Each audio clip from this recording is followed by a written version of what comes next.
Ian Foster has named the All Black team to take on Ireland in the second quarter-final game this weekend at the Stade de France in Paris on Saturday night. In this video, I'm going to tell you what mistakes I think Ian Foster's made with the selection of this All Black team.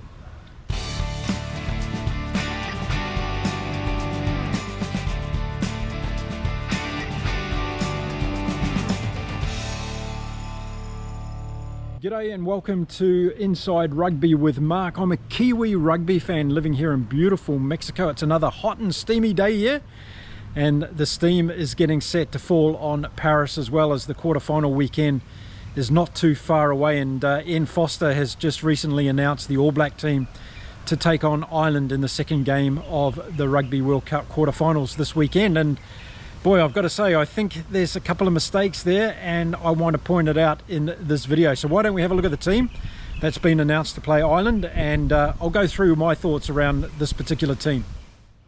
So let's start off in the forwards and look at the front row. The All Blacks have selected to take on the Irish front row this weekend, and we've got Tyrell Lomax, who's in there, along with Ethan de Groot and Cody Taylor. So it looks like Tyrell Lomax is over his injury, although it could be the case the All Blacks are taking a punt on Lomax as well and putting him in there. So it's going to be a great battle up front, of course, and having Lomax, Taylor and de Groot up front against Porter, Sheehan and Furlong for Ireland. It's going to be a good scrap in the front row this weekend, and I think it's going to be a very close battle, and let's hope that Tyrell Lomax is actually 100% fit for this game.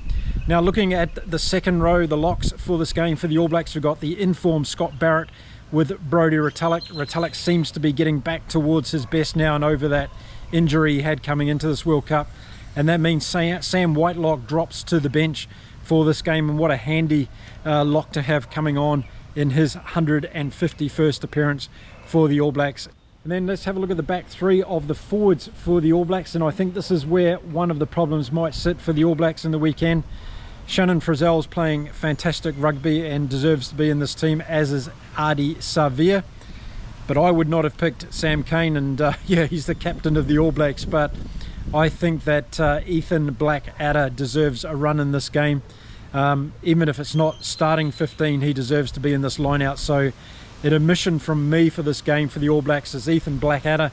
I would have really liked to seen him in this All Black team because I think he brings something special. So there's the All Blacks front eight that are going to start this game. So having a look at the All Blacks reserves in the forwards, we have Dane Coles, Tamati Williams, Richard Newell, Sam Whitelock and Dalton Papali'i, and that's where I would have probably put Ethan Blackadder. So I think that's a mistake on behalf of Foster. I think that Blackadder would bring something a little bit special over and above what Dalton Papali'i's been showing us so far at this year's Rugby World Cup.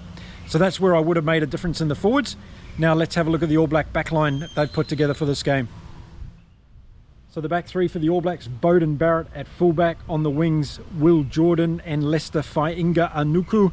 And this is a really good selection for me, but I think Mark Talia can be feel a little bit aggrieved with this. He's been playing really well in this Rugby World Cup, and unless it's an injury based concern, I think it might have been better having Mark Talia in there in the starting 15 and having Lester coming in off the bench, and I'll talk a little bit more about that in a second. But that's the back three for the All Blacks.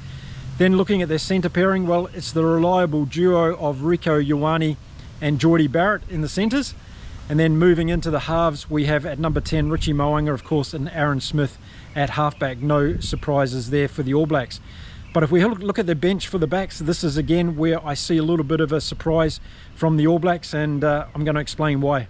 Now, I'm not sure what the All Black selectors do when they go through the different scenarios for a game like this, but I would be looking at a selection based around, okay, if we've got 20 minutes to go and we're chasing this game, who are those impact players that we could bring on that could really make a difference and either save the game or put it out of reach for the All Blacks?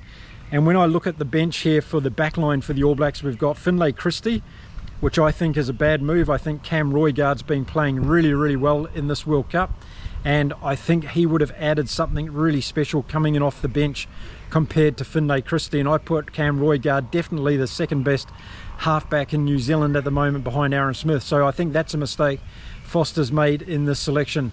I think Damien McKenzie's played his way into this team over the last few games, but again, it's been against fairly easier competition in some of those games.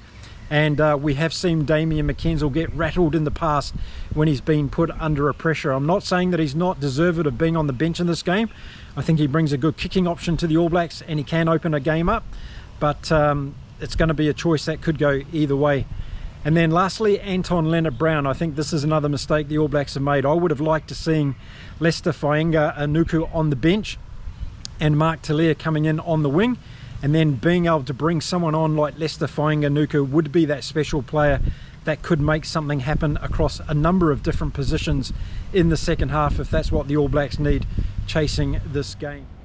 So I will say that the selection of this team hasn't changed my opinion on who I think is going to win this game. And if you haven't already watched my in-depth analysis on the preview of this match, I'll stick the link in the description below, or you can just go and check it out on my channel.